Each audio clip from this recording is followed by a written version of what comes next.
Congratulations, A24. Besides being entertained, besides being moved, I didn't think that was going to happen, but you made me shed a tear by the time this film was concluding. Where are we going? We're about to go movies or not? Do not take your kids to watch this movie! I like magic. What the fuck did we just watch? Half of the fuck movie is about the Joker. Huh? But yeah, it's a decent movie.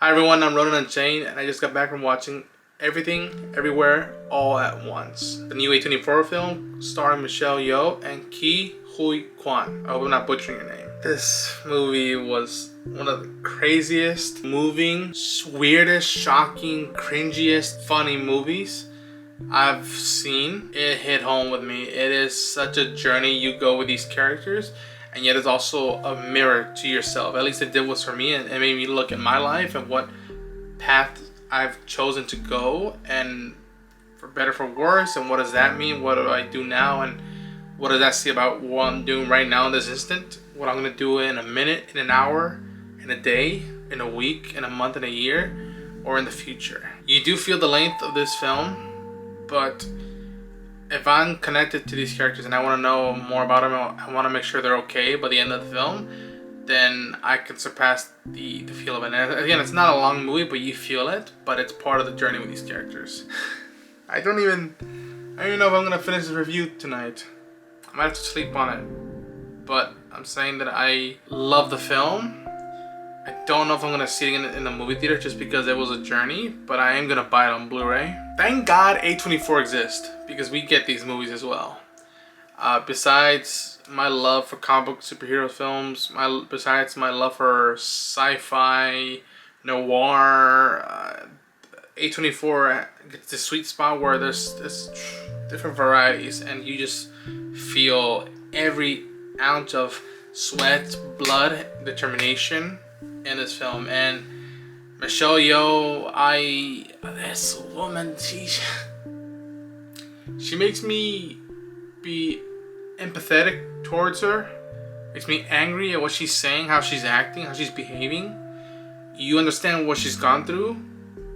You may not choose the same path she would have chosen, and yet there are moments where I just want to hug her, I want to kiss her, I want to dance with her. At the same time, you're petrified because she is a badass, and she could kick my ass or kick anyone's ass. And then to see Ke Huy Quan, again, I hope I'm not butchering his name, back in the big screen. I mean, to think that I grew up watching Temple of Doom and The Goonies, and you know, just seeing him now, and this guy, at a certain point, he looks like he just walked in, or just you were watching him through the lens of a Wong Kar-wai movie, like In the Mood for Love. There's this shot, I'm like, damn, he's a badass.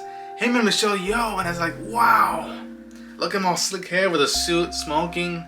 Oh, and he's made wearing a fanny pack cool and badass.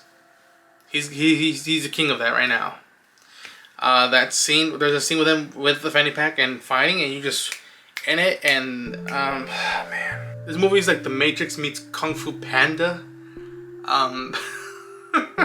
Forrest Gump, to an extent. It's a weird combination, and I'm glad that I paid every penny worth for the price of admission to see this film in the cinema. I'm gonna have to sleep to tell the rest about the rest of the cast, the daughter, the grandfather, the Jamie Lee Curtis.